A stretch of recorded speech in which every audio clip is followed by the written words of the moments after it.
बोले डीएम साहब पहचान जाए। अब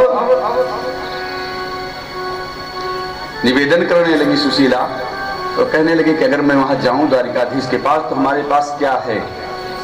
वैसे भी गुरु के यहाँ, मित्र के यहाँ, वैद्य के यहाँ खाली हाथ नहीं जाना चाहिए, और कन्या के यहाँ, लड़की के यहाँ, इन सब के यहाँ कभी खाली हाथ नहीं जाना चाहिए, कुछ लेके जाना चाहिए। और मैं मित्र के यहाँ जा रहा हूं, तुम्हारे पास कुछ है भी नहीं कि कुछ भेंट दूंगा उनको। जब इस प्रकार से कहा तो सुशीला ने कहा ठीक है कोई बात नहीं। सुशीला गई, 5 गरबे मांगी, मांग करके लाई तो टूटा हुआ चावल मिला, वो भी सीधा नहीं मिला। कभी कभी ऐसा भी होता है कि कोई मांगने वाला आता है ना, तो उसको जो सबसे खराब होता है घर में अन्न, वही दे देते हैं लोग। अरे न दो उससे अच्छा है, लेकिन जो दो वह अच्छा रहे, जो दो वह अच्छा हो, और ना दो तो कोई बात नहीं, कह दो कि हमारे यहाँ नहीं है महाराज जाओ। वही टूटा हुआ अन्न मिला, चावल, टूटा हुआ चावल ले आई और उसे फटे हुए कपड़े कीचड़ में बांध दी और बांध करके दे दिया, कहा यही दे देना भेंट, टूटा चावल। सुदामा जी लेकर के चले जा रहे हैं, सोच रहे हैं कि पता नहीं द्वारिकाधीश हमको पहचानेंगे कि नहीं। मैं जा रहा हूं, पता नहीं द्वारिकाधीश हमको पहचान पाएंगे कि नहीं पहचान पाएंगे, इसलिए कि बचपन के मित्र हैं, इतना समय बीत गया और बीच में भी मिलना जुलना नहीं हुआ, किसी प्रकार से उनका संवाद भी नहीं हो पाया। पता नहीं पहचानेंगे कि नहीं पहचानेंगे, लेकिन श्रद्धा तो हृदय में थे ही, भगवान को तो चाहते ही थे, अनन्य भक्त थे। चले जा रहे हैं और सुदामा जी जब चले जा रहे हैं, रास्ते में जाते जाते बहुत थक गए, विश्राम करने लगे। विश्राम करने लगे तो नींद आ गई। भगवान देखे कि सुदामा आ रहे हैं तो अपने गरुड़ वाहन गरुड़ को भेज दिए, कह जाओ ला करके उनको द्वारिकापुरी के समीप छोड़ दो। अभी सो ही रहे थे, सोते सोते ला करके छोड़ दिया, और जब ला करके वहां छोड़ा, छोड़ करके चले आए फिर जगह तो पूछने लगे कि यहाँ से द्वारिका कितनी दूर है। अरे तो द्वारिका तो पहुंच ही गए हो, कहाँ जाना कहाँ है ये बताओ। कहे अरे हमारे मित्र हैं कृष्ण, उनसे मिलना है, कृष्ण से मिलना है, और वो हमारे बचपन के मित्र हैं। अब जिससे यह बात कहते वो कहता भला इसका मित्र कैसे हो सकते हैं, कहाँ वो द्वारिकाधीश और कहाँ यह फटा चिथड़ा कपड़ा पहने हुए इससे मित्रता करेंगे। वैसे भी शास्त्र कहता है योरात्म समन्वितम जन्म ईश्वर कीर्तिर्भवा ततो तयो तयो विवाह मैत्री च नोत्तम मधुमयो कुचित। जिससे विवाह और मित्रता समान हो, जिससे जो अपने समानता में हो उसी से करना चाहिए। अगर गड़बड़ हो जाता है तो कष्टकारी होता है। तो हमारी उनकी भलाई, इनकी और उसकी कहाँ वो द्वारिकाधीश और कहाँ ये भिखारी, इसकी उसकी भला समानता कैसी। लेकिन सुखदेव जी ने तो पहले ही परीक्षित से कह दिया कि ब्रह्म वित्तम है, ब्रह्म को जानने वाले हैं। वैसे भी ज्ञानी जन जो है वो बैठे भी रहते हैं, लोग जान नहीं पाते हैं, उनका आचरण भी कुछ अजीब होता है। सांसारिक जगत में उनका आचरण भी कुछ अजीब होता है, लोग समझ लेते हैं पागल हैं। और वास्तव में अगर कोई ज्ञानी मिल जाता है तो उनसे जब ज्ञान की चर्चा होने लगती है तब समझ मिलता है कि हाँ ये वास्तविक ज्ञानी है। इसलिए सोने की परख तो सोनार को ही है कि ये सोना खरा सोना है कि खराब सोना है। जो हीरे को समझ सकता है कि इस हीरे की कितनी कीमत है। जब कोई ज्ञानी व्यक्ति ज्ञानी से मिलेगा तब वह समझ पाएगा कि इसके ज्ञान का स्तर क्या है।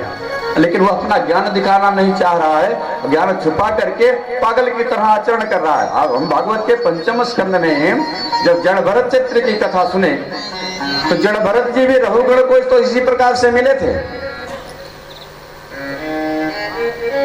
ठीक इसी प्रकार से जड़ भरत मिले थे उनको, रघुगण को, पागल की बात, उनको पागलवत आचरण करते थे।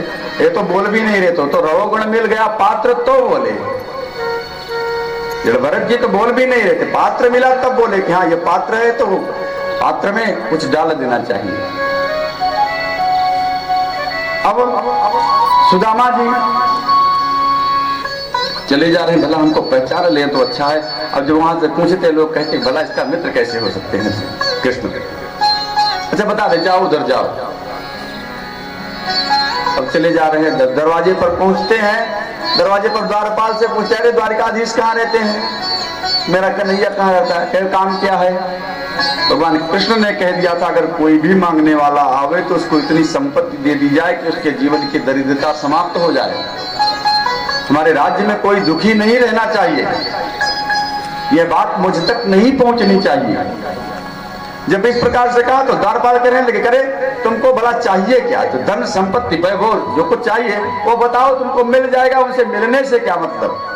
सुदामा जी कहने लगे, नहीं मैं उनसे मिलने आया हूँ, और मैं उनसे मिलने आया हूँ, केवल मिलने आया, कुछ पाने लेने की इच्छा से नहीं आया हूँ। हमारे मित्र हैं, भला मित्र से कोई आकांक्षा रखता है कि हमको कुछ मिल जाए। मित्रता तो अगर स्वार्थ में की गई मित्रता है तो वह मित्रता वास्तविकता नहीं है। जब निस्वार्थ मित्रता है जिसमें समर्पण है तो वास्तविक मित्रता वही है। अब द्वारपाल इस प्रकार से कहे, नहीं हमको उनसे मिला दो। द्वारपाल रोकते लेकिन इन माने नहीं। फिर थोड़ी देर में द्वारपालों से निवेदन क्या कहा, प्रभु एक बार अच्छा मिला नहीं सकते तो जाकर के कृष्ण से कह दो कि सुदामा आए हैं। इतनी बात तो कह सकते हो ना। द्वारपाल कहे, हाँ ये संदेशा हम तो दे सकते हैं। द्वारपाल गया, और द्वारपाल जब गया भगवान कृष्ण के पास तो कहा, प्रभु एक ब्राह्मण आया है। कि ब्राह्मण आया, कहे हाँ। कहा हमारे राज्य में अगर ब्राह्मण आया तो उसको दान दो, उसकी जो आवश्यकता है उसकी पूर्ति करो, उसके यज्ञ आदि होने चाहिए, और यज्ञ आदि वह करता रहे, इससे बड़ी प्रसन्नता और क्या हो सकती है। तब तक द्वारपाल ने कहा कि वो अपना नाम सुदामा बता रहा है। यहाँ कुछ बातचीत जब होने लगी तो उधर कुछ देर हो गई। अब सुदामा जी सोच रहे हैं कहीं ऐसा तो नहीं कि द्वारपाल गया कृष्ण से बताया वो हमसे मिलना नहीं चाह रहे हो।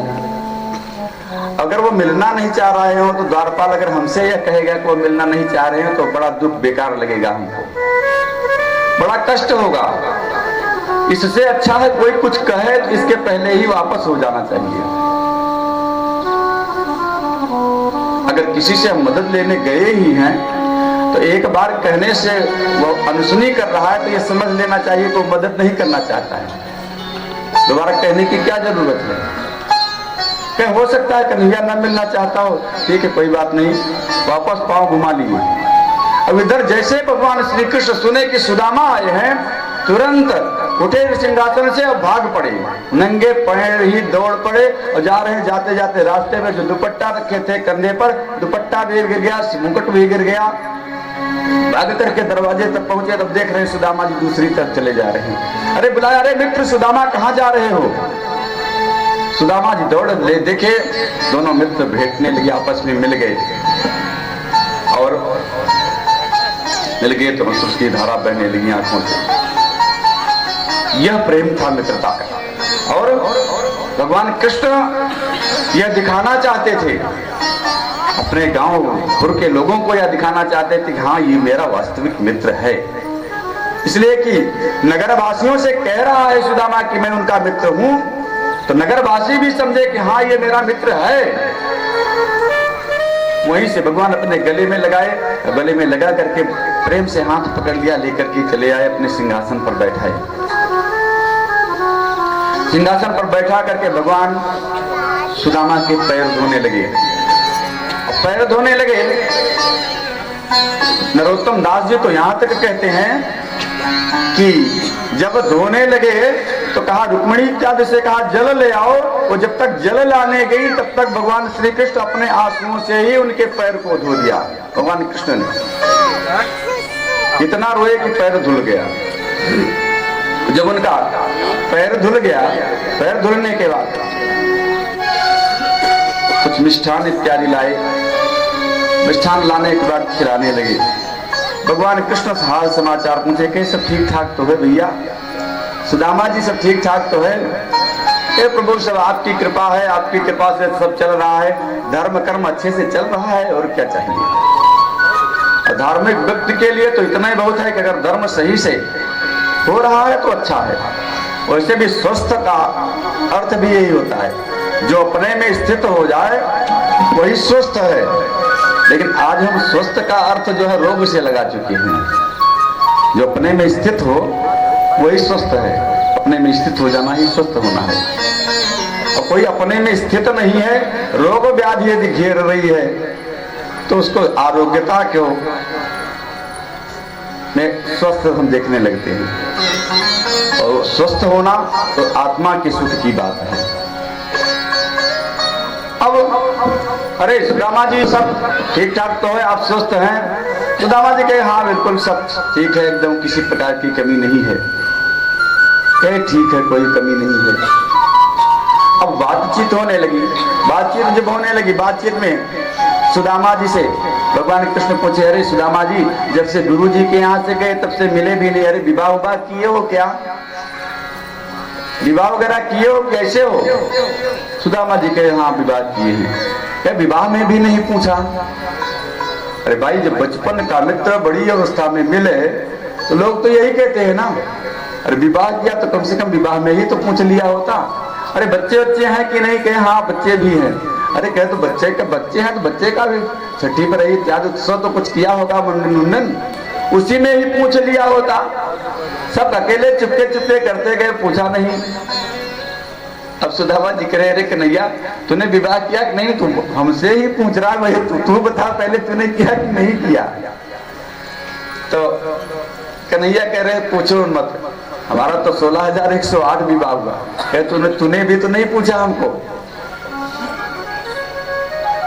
भगवान कहने लगे हमको पूछने का तो अवसर ही नहीं मिला, मुझे तो पूछने का अवसर नहीं मिला।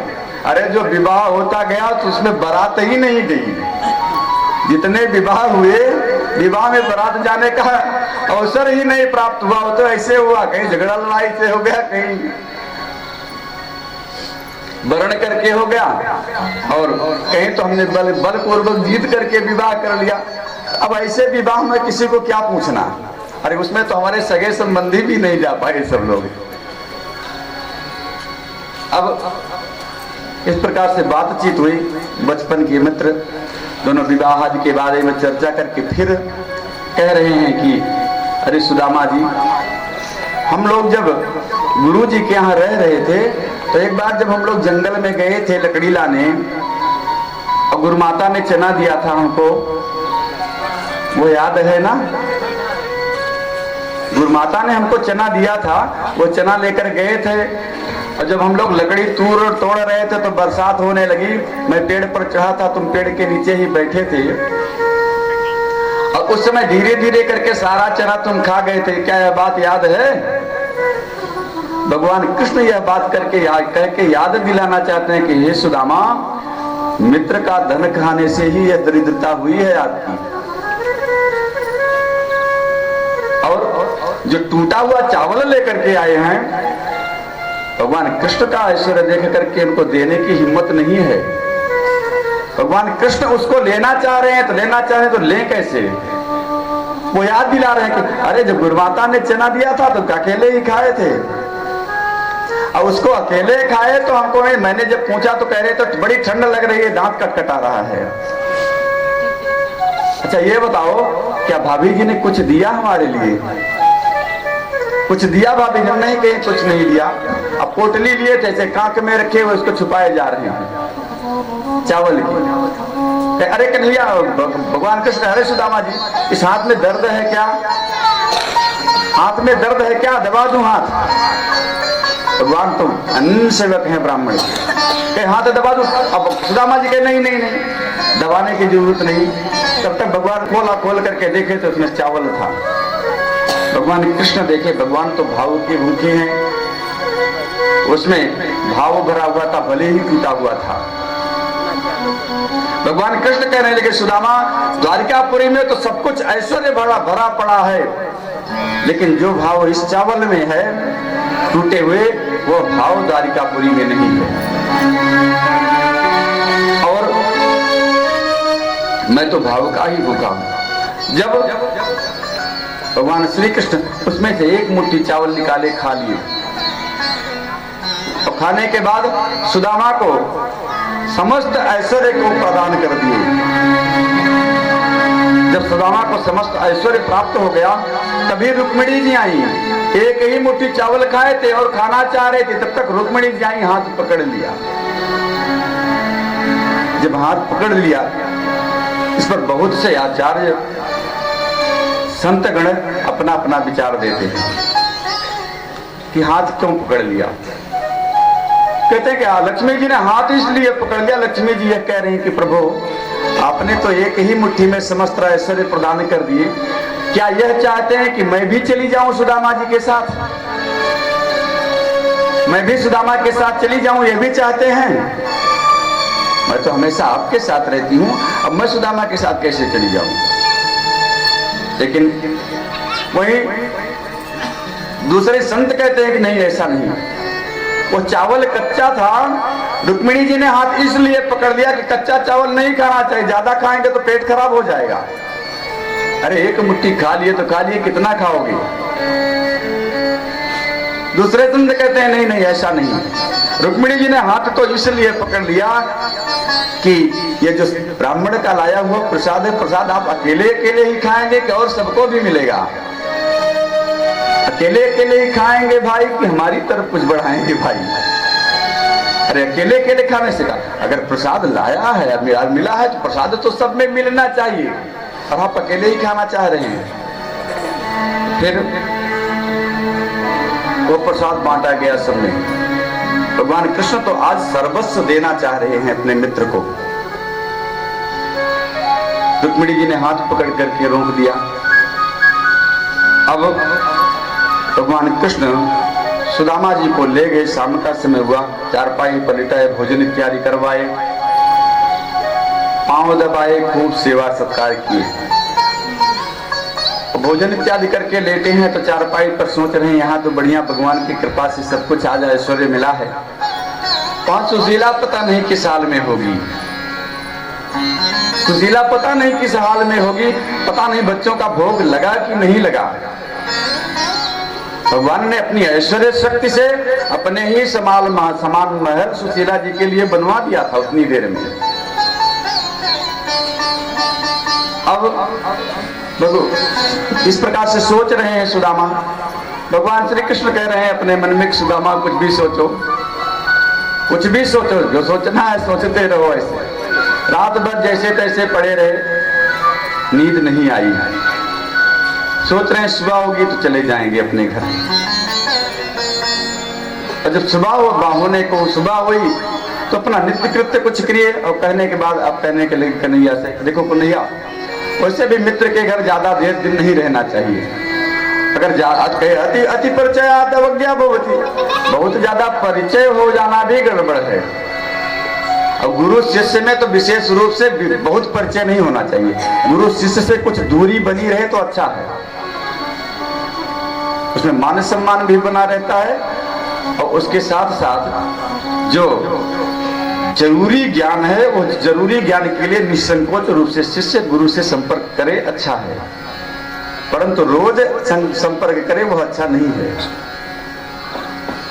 उसमें मर्यादा भंग हो जाती है। अब सुदामा जी सुबह हुए तो कहने लगे कि अब तो हमको जाना चाहिए। सुबह होने के बाद सुदामा जी भगवान कृष्ण से कहे, कन्हैया ऐसा है कि अब हम जाना चाहेंगे, और भाभी जी भी तुम्हारी प्रतीक्षा कर रही होंगी। भगवान कृष्ण कह रहे हैं कि अच्छा ठीक है, जाना चाह रहे हैं तो जाइए,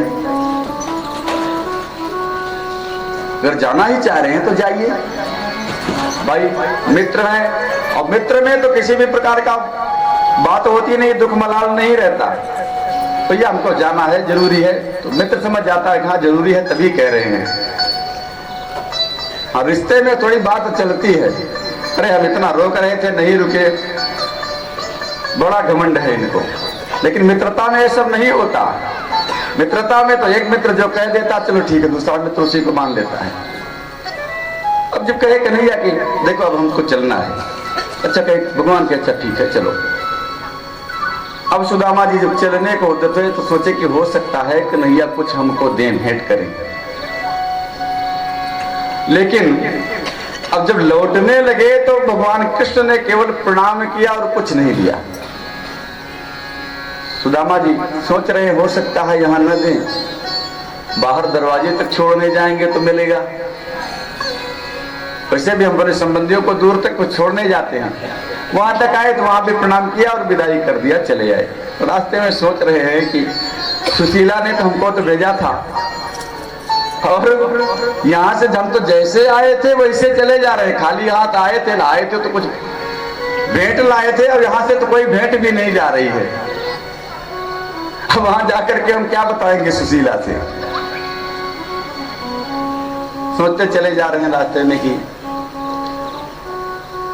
कैसे क्या तमाम प्रकार से बात आ रही, लेकिन फिर सोचते हैं कि नहीं तो हमारा मित्र है, हो सकता है कि हमारी स्थिति परिस्थिति न समझ पाया हो सही से। ऐसा सोचना अच्छा नहीं है कि उसने हमारी मदद नहीं की।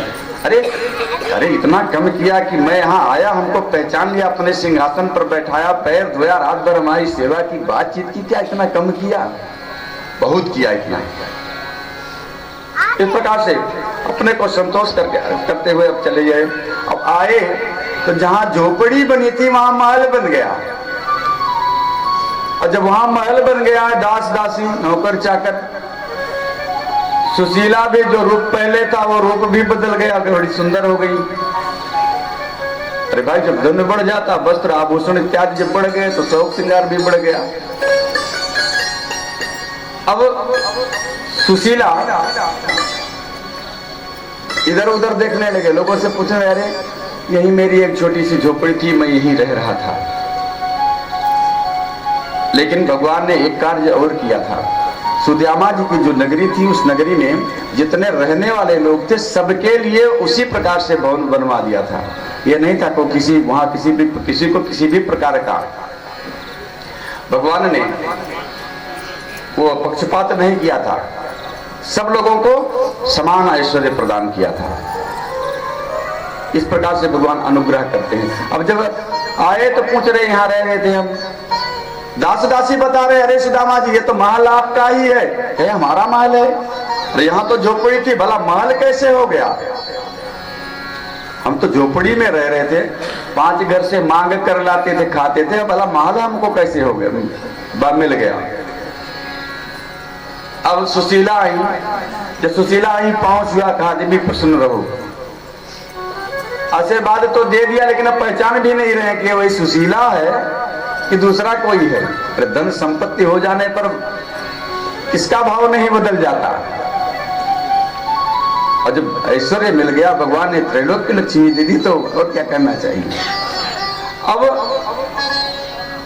सुशीला कहने लगी, करे स्वामी मैं तो आपकी ही पत्नी हूं, मैं सुशीला हूं। अच्छा ये सब धन कहां से आया?